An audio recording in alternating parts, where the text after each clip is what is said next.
Respect is something everybody talks about, but lately it seems like disrespect is becoming more common than ever. Whether it's online, in public, or even at sporting events, people are getting a little too comfortable saying and doing things they would never have tried years ago. Recently, a video started making rounds on social media involving a young black basketball player and an Asian spectator. What begins as someone trying to embarrass and disrespect this young man quickly turns into a moment that nobody expected. And by the end of it, the person who thought they were getting the last laugh isn't the one people are talking about.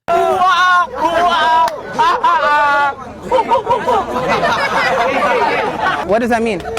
Why are you making monkey sounds for? Who's a monkey? It's the monkey. You are the monkey, I'm man. a monkey? You win $5,000. You are right. Yes, you are right. Don't call me a monkey.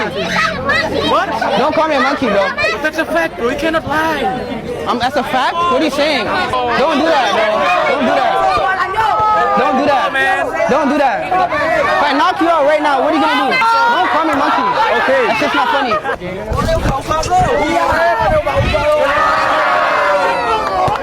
And do it several times. As many as you can.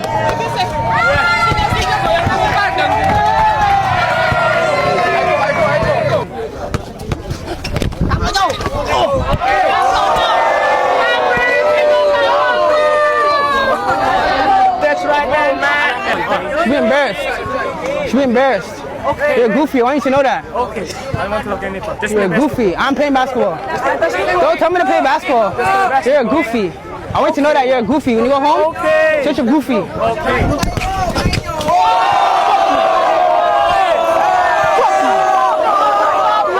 And there you go. That's a perfect example of somebody talking big, disrespecting someone for absolutely no reason, and then ending up looking foolish in the end. Sometimes people get so caught up in trying to embarrass somebody else that they don't realize they're the ones creating a bad look for themselves. But here's the thing. Moments like this don't happen in a vacuum. They often reflect attitudes and beliefs that exist beneath the surface. That's why the next video is so interesting. An Asian woman speaks openly about anti-Black attitudes she has witnessed in her own community. Instead of staying silent, she calls it out directly and challenges the people around her. Regardless of where you come from, it takes courage to speak up when you see something that you believe is wrong, especially when it's happening within your own circles. Take a listen to what she has to say, because her perspective adds an important layer to this conversation.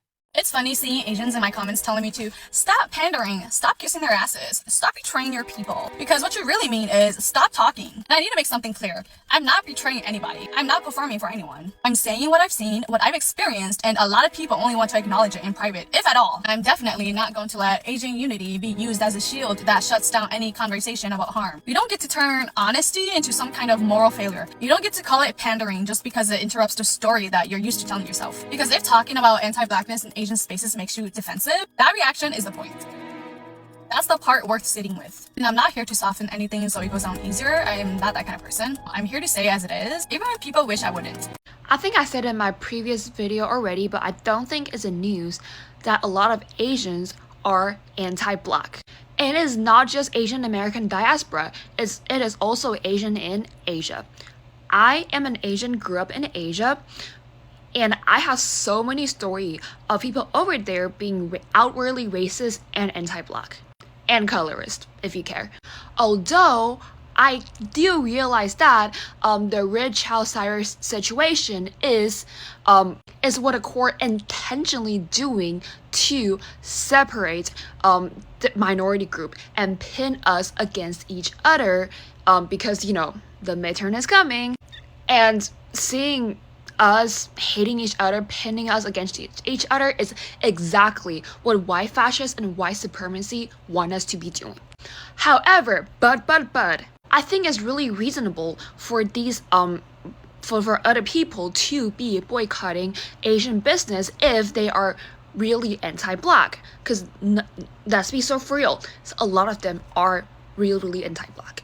So when these people saying that they are boycotting Asian business or Asian store, I am not even slightly offended, because there is such an odd obsession with Black culture in a lot of East Asian countries. It's one thing to have cultural appreciation, it's one thing to be respectful, but it's another thing to culturally appropriate and not know anything about the culture. Like whenever I think about like an East Asian person wearing like braids or getting locks or dreads, just remember those interviews where those people go around, I think like parts of Japan, and they're like, go up to people who look like me, have my texture of hair, and they're like, so name like 3 black people, because they have braids in their hair. So I feel like the biggest argument is like, no, it's cultural appreciation. Like they're doing it because they find the culture, you know, enamoring and interesting. If that's the truth, why don't you know anything about the culture? I feel like East Asians, we really do the most to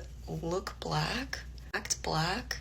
The only reason I'm speaking on this because I know like I don't want to speak over what actual black people have to say about this. It's not hard to just respect the wishes of a group of people when it comes to their culture. Watching so many Asian Americans show their entire anti-black backside in videos and comment sections regarding the acquittal of Rick Chow and the call to boycott Asian businesses, and now the cross burning in Chicago, has been a masterclass in how racism is narcissistic abuse, because so many ricecrackers are out here yelling and screaming as though black people somehow did something to us when all they want is to be left alone. So first of all, Rick Chow was acquitted. I don't know how anybody with a shred of intellectual honesty or morals can be at peace with that, but Rick Chow was acquitted. So for you to be making videos or going into black people's comment sections arguing as if they're the problem and you're somehow the victim because you feel unpopular in this moment because Rick Chow was acquitted is narcissism at best and malicious hatred at worst. As for the boycotts, Asian Americans are not entitled to black people's money, plain and simple. Business 101, provide quality goods, quality service, and treat your customers with respect. But if you've made a habit of providing subpar goods and subpar service and disrespecting your customers, rest assured, your business is not being judged on the basis of one Rick Chow. Your business is being judged for what it is. If you go into a black neighborhood and open a business, and you've made a habit of treating black customers like they're the problem, pitching a fit and playing victim when your black customers say, we won't be bothering you anymore, is narcissistic abuse. And finally, the cross burning. For the past 18 months, black Americans have been living under an administration that has been overtly organizing for decades to do everything it can to drag the country back to Jim Crow. And the sick plot twist and the fuckery that was passing the Hart-Celler Act a year after the Civil Rights Act and making Asian Americans the new window dressing on the myth of the American dream is that in the past week, it was Asian Americans who actually did it. The acquittal of Rick Chow brings us back to 1991 and the killing of Latasha Harlins, and the cross burning in broad daylight in Chicago brings us right back to Jim Crow. And the thing is, black Americans know who holds systemic power. Black Americans know better than anybody else what it is to never be viewed as an individual and to be condemned as a community for the actions of a few. So they also don't need to be told not to do that to other people. Black Americans are not judging Asian Americans on the basis of one Rick Chow or whoever burned the cross. They are simply responding to over 60 years of our community pushing them away with our escalating anti-black antics. And if you don't like the way that feels, rather than treating black people like they're the problem, we have to start by rooting out the infestation of anti-blackness in our community. And if you're not willing to do that, the very least you can do is leave black people alone and stop asking them to be an audience for your anti-blackness. The hate is real. They done knocked out the windows to all these Asian-owned companies in the plaza where I work. Just take a look at this shit. They've knocked out the windows to all of these places. You see that? Come on down. Come on down. Knocked out the window here. See that? They didn't mess with the black barbershop, thank God. But you have to be careful the shit you say about the black community. I got a question for you. Do you think that this was truly vandalism, or could this be an insurance claim? Because I don't know. Y'all tell me what y'all think. At the end of the day, this video is about more than one basketball game or one person being disrespectful. It's about a larger conversation that many people, especially in the black community, have been having for decades. When people talk about trust, respect, and economic relationships between communities, those conversations don't come out of nowhere. Many people still remember the 1991 killing of 15-year-old Latasha Harlins in Los Angeles. Her death became a symbol of deeper tensions that already existed. And more than 30 years later, Many people still feel that the concerns raised during that period were never fully addressed. That's why videos like the ones we watch today resonate with so many people. Whether you agree with every opinion expressed or not, there is a real conversation taking place about respect, accountability, and how different communities interact with one another. For me, the biggest lesson isn't about hatred or division. It's about awareness. It's about understanding where you spend your money, who supports your community, and whether your economic choices are helping build the future you want to see.